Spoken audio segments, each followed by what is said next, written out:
ಕ್ರಿಯೆಗೆ ಜೀರ್ಣಕ್ರಿಯೆ ಎನ್ನುವರು. ಹಾಗಾದ್ರೆ ಮೊದಲಿಗೆ ನಮ್ಮ ದೇಹದಲ್ಲಿ ಜೀರ್ಣಕ್ರಿಯೆ ಎಲ್ಲಿಂದ ಪ್ರಾರಂಭವಾಗುತ್ತದೆ ಎಂತೆಂದರೆ, ನಮ್ಮ ದೇಹದಲ್ಲಿ ಜೀರ್ಣಕ್ರಿಯೆಯು ಮೊದಲಿಗೆ ಬಾಯಿಯಿಂದ ಪ್ರಾರಂಭವಾಗುತ್ತದೆ. ಇಲ್ಲಿರುವ ಹಲ್ಲುಗಳು ಆ ಸಂಕೀರ್ಣ ರೂಪದಲ್ಲಿರುವ ಆಹಾರವನ್ನು ಸರಳ ರೂಪಕ್ಕೆ ಪರಿವರ್ತಿಸುತ್ತದೆ. ಇಲ್ಲಿಂದ ಆಹಾರ ಅನ್ನನಾಳದ ಮೂಲಕ ಜಠರಕ್ಕೆ ಸೇರುತ್ತದೆ. ಹಾಗಾದರೆ ಈ ಜಠರದ ಕೆಲಸವೇನು ಎಂತೆಂದರೆ, ಈ ಜಠರವು ಆಹಾರವನ್ನು 3 ರಿಂದ 4 ಗಂಟೆಗಳ ಕಾಲ ತನ್ನೊಳಗೆ ಇಟ್ಟುಕೊಳ್ಳುತ್ತದೆ. ಹಾಗಾದರೆ ಅದು ಯಾಕೆ ಅಷ್ಟು ಹೊತ್ತು ಇಟ್ಟುಕೊಳ್ಳುತ್ತದೆ ಎಂತೆಂದರೆ, ಈ ಜಠರವು ಲೋಳೆ, ಹೈಡ್ರೋಕ್ಲೋರಿಕ್ ಆಮ್ಲ ಮತ್ತು ಜೀರರಸಗಳನ್ನು ಸ್ರವಿಸುತ್ತದೆ. ಹಾಗಾದರೆ ಈ ಲೋಳೆ, ಹೈಡ್ರೋಕ್ಲೋರಿಕ್ ಆಮ್ಲ, ಜೀರರಸವನ್ನು ಯಾಕೆ ಸ್ರವಿಸುತ್ತ ಅಂತಂದ್ರೆ, ಮೊದಲಿಗೆ ಲೋಳೆಯು ಈ ಜಠರದ ಪದರಗಳನ್ನು ರಕ್ಷಿಸುತ್ತದೆ. ಹಾಗಾದ್ರೆ ಈ ಹೈಡ್ರೋಕ್ಲೋರಿಕ್ ಆಮ್ಲದ ಕೆಲಸವೇನು ಎಂತೆಂದರೆ, ನಾವು ಸೇವಿಸಿದ ಆಹಾರದಲ್ಲಿ ಬ್ಯಾಕ್ಟೀರಿಯಾಗಳಿರುತ್ತವೆ. ನಾವು ಆಹಾರವನ್ನು ಸೇವಿಸಿದಾಗ ಆ ಬ್ಯಾಕ್ಟೀರಿಯಾಗಳು ಅನ್ನನಾಳದ ಮೂಲಕ ಜಠರಿಗೆ ಸೇರುತ್ತದೆ. ಈ ಜಠರದಲ್ಲಿರುವ ಹೈಡ್ರೋಕ್ಲೋರಿಕ್ ಆಮ್ಲ ಆ ಬ್ಯಾಕ್ಟೀರಿಯಾಗಳನ್ನು ಕೊಲ್ಲುತ್ತದೆ. ಜೊತೆಗೆ ಜಠರದ ಮಾಧ್ಯಮವನ್ನು ಆಮ್ಲೀಯವನ್ನಾಗಿಸಿ ಜೀರ್ಣರಸಗಳಿಗೆ ಸಹಾಯ ಮಾಡುತ್ತದೆ. ಹಾಗಾದರೆ ಈ ಜೀರ್ಣರಸಗಳ ಕಾರ್ಯವೇನು ಎಂತೆಂದರೆ, ಈ ಜೀರ್ಣರಸಗಳು ಪ್ರೋಟೀನ್ಗಳನ್ನು ಕರಗಿಸಲು ಮುಖ್ಯ ಪಾತ್ರ ವಹಿಸಿರುತ್ತದೆ. ಈಗ ಜಠರದ ಕೆಲಸ ಮುಗಿದು ಜಠರವು ಆಹಾರವನ್ನು ಸಣ್ಣ ಕರುಳಿಗೆ ಕಳಿಸುತ್ತದೆ.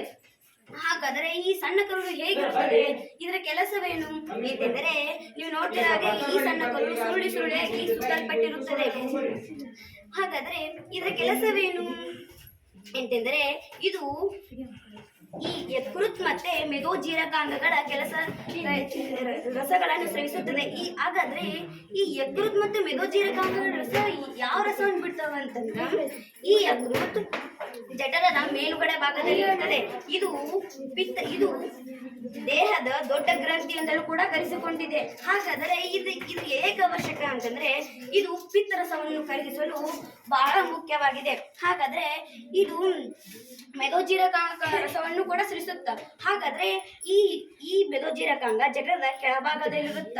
ಹಾಗಾದ್ರೆ ಈ ಮೇದೋಜೀರಕಾಂಗ ಈ ರಸ ಯಾವ್ಯಾವ ಹಾಗಾದ್ರೆ ಈ ಮೇದೋಜೀರಕಾಂಗದ ಕೆಲಸವೇನೆಂತಂದ್ರೆ, ಇದು ಕಾರ್ಬೋಹೈಡ್ರೇಟ್, ಪ್ರೋಟೀನ್, ಕೊಬ್ಬುಗಳನ್ನು ಕರಗಿಸುತ್ತದೆ.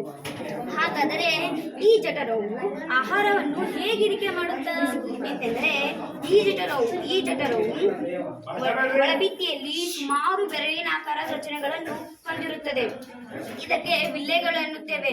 ಹಾಗಾದರೆ ಈ ವಿಲ್ಲೆಗಳ ಕೆಲಸವೇನು ಎಂತೆಂದರೆ, ಈ ವಿಲ್ಲೆಗಳು ಜೀರ್ಣಗೊಂಡ ಆಹಾರವನ್ನು ಹೀರಿಕೆ ಮಾಡಬಲ್ಲ ಈ ಮೇಲ್ಮೈ ವಿಸ್ತೀರ್ಣವನ್ನು ಹೆಚ್ಚಿಸುತ್ತದೆ. ಈಗ ವಿಲ್ಲೆಗಳು ಹೀರಿಕೊಂಡು ದೊಡ್ಡ ಕರುಳಿಗೆ ಕಳಿಸುತ್ತದೆ. ಹಾಗಾದರೆ ಈ ದೊಡ್ಡ ಕರುಳು ಹೇಗಿರುತ್ತದೆ, ಇದರ ಕೆಲಸವೇನು ಎಂತೆಂದರೆ, ಈ ದೊಡ್ಡ ಕರುಳು ಸಣ್ಣ ಕರುಳಿಗಿಂತ ಅಗಲವಾಗಿರುತ್ತದೆ. ಇದು ಸುಮಾರು 1.5 ಮೀಟರ್ನಷ್ಟು ಅಷ್ಟೇ ಉದ್ದವಿರುತ್ತದೆ. ಹಾಗಾದರೆ ಈ ದೊಡ್ಡ ಕರುಳಿನ ಕೆಲಸವೇನೆಂತೆಂದರೆ, ಸಣ್ಣ ಕರುಳಿನಲ್ಲಿ ಜೀರ್ಣವಾಗದ ನೀರು ಮತ್ತು ಲವಣಗಳನ್ನು ಇದು ಜೀರ್ಣಿಸಿ ಉಳಿದ ತ್ಯಾಜ್ಯವನ್ನು ಗುದನಾಳಕ್ಕೆ ಕಳಿಸುತ್ತದೆ. ಈ ಗುದನಾಳ ಗುದದ್ವಾರದ ಮೂಲಕ ಹೊರಹಾಕುವ ಕ್ರಿಯೆಗೆ ವಿಸರ್ಜನೆ ಎನ್ನುತ್ತೇವೆ. ಈಗ ನಾವು ತಿಳಿದುಕೊಂಡ ಜೀರ್ಣಕ್ರಿಯೆ ಹಂತಗಳು ಯಾವೆ ಅಂತಂದರೆ, ಆಹಾರ ಸೇವನೆ, ಜೀರ್ಣಕ್ರಿಯೆ, ಹೀರಿಕೆ, ಸ್ವಾಂಗೀಕರಣ ಮತ್ತು ವಿಸರ್ಜನೆ. ಇಲ್ಲಿಗೆ ನನ್ನ ಜೀರ್ಣಕ್ರಿಯೆ ವಿವರಣೆ ಮುಕ್ತಾಯ. ಈಗ